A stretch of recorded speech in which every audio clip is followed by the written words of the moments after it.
British woman killed fighting Turkish forces in Afrin. A British woman fighting alongside Kurdish forces in Afrin, northern Syria, has been killed, her Kurdish commanders have said. Anna Campbell, from Lewes, East Sussex, was volunteering with the US-backed Kurdish Women's Protection Units, YPJ, the all-female affiliate Army of the People's Protection Units, YPG, in the besieged city of Afrin when the convoy she was traveling in was struck by a Turkish missile on 16 March. Sources say the 26-year-old initially traveled to Syria to join the Kurdish struggle against Islamic State, but begged her Kurdish commanders to send her to the Afrin front after Turkey launched a ground and air offensive to oust Kurdish forces from its borderlands in January. They refused at first, but she was adamant, and even dyed her blonde hair black so as to appear less conspicuous as a Westerner, a YPJ source told The Guardian. Finally they gave in and let her go. She is not only the first British woman killed fighting alongside Kurdish forces in Syria, but also the first Briton to die there since Turkey launched its incursion into Kurdish-held territory on 20 January.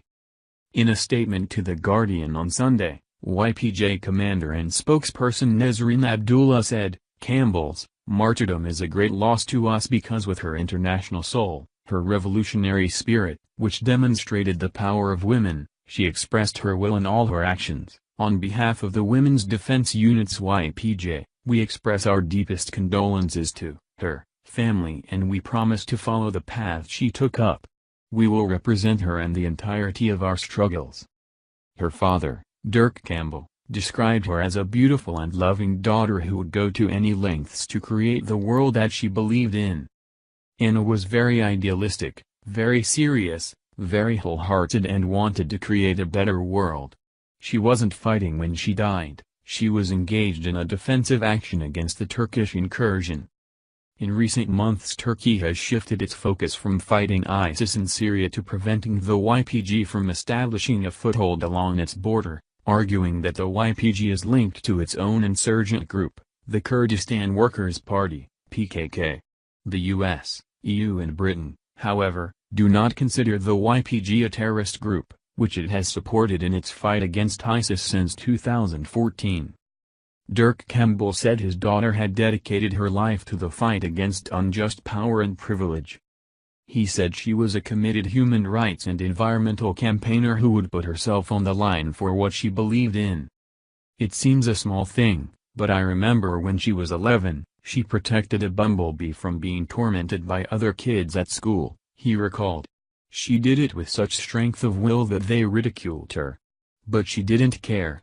She was absolutely single-minded when it came to what she believed in, and she believed what Turkey is doing is wrong." He said his daughter's passion for campaigning was inspired by her mother, Adrienne, who is well known on the south of England's activism scene and died of breast cancer 5 years ago.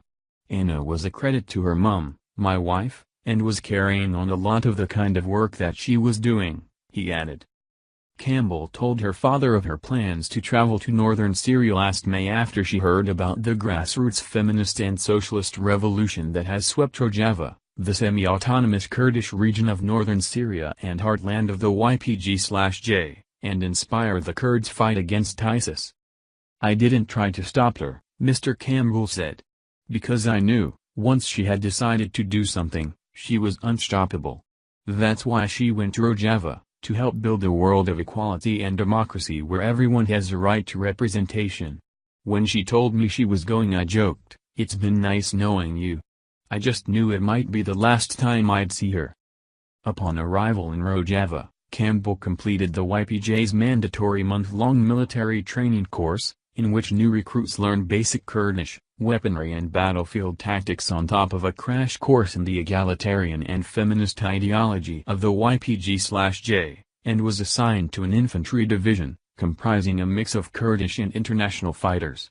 There she was given the nom de guerre Helen Kiri Cox and sent to the front. YPJ sources said she spent her first months in the country fighting in Deir ez-Zor, ISIS's last major stronghold and scene of the jihadist group's bitter last stand. But with ISIS now on the brink of defeat, foreign fighters within Kurdish ranks have faced a choice: return home or remain in Syria to help the YPG repel Turkey's attack. After the initial attacks on Afrin, Comrade Helen insisted on joining the operation to defend Afrin, said Abdullah. Before leaving, she had already received her military training, and, although we wanted to protect her and did not agree with her decision, she incessantly insisted on her wish to leave for Afrin. She even gave us a condition: either I will go home and abandon the life as a revolutionary or you send me to Afrin. But I would never leave the revolution, so I will go to Afrin. She added, for us, as the YPJ, Comrade Helen will always be a symbol as a pioneering internationalist woman. We will live up to her hope and beliefs. We will forever pursue her aim to struggle for women, for oppressed communities.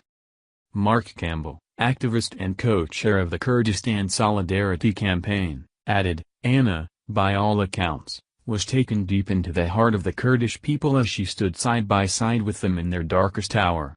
Our thoughts and condolences are with Anna's family and friends at this time. Campbell is believed to be the 8th British citizen killed while serving with Kurdish forces in Syria.